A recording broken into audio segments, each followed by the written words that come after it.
It's like the riddle of the Sphinx. Why are there so many great unmarried women and no great unmarried men?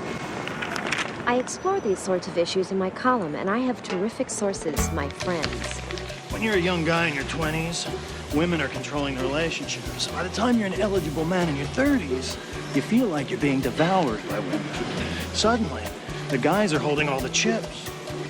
I call it the mid-30s power flip.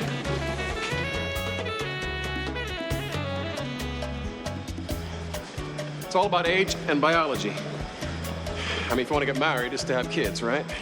And you don't want to do it with someone older than 35, because then you have to have kids right away, and that's about it.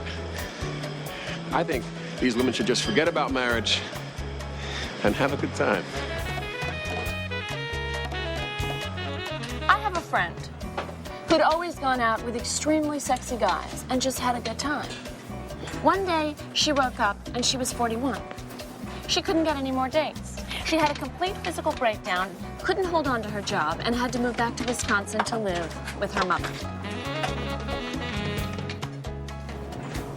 Trust me, this is not a story that makes men feel bad. Most men are threatened by successful women.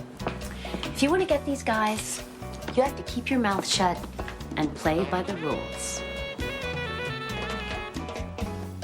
I totally believe that love conquers all.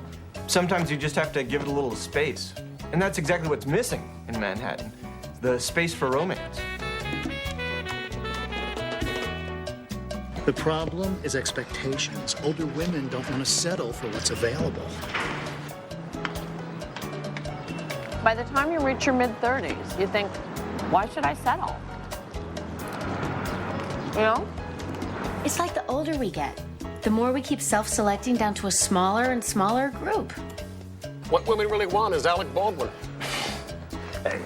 Yeah, there's not one woman in New York who hasn't turned down 10 wonderful guys because they were too short or too fat or too poor.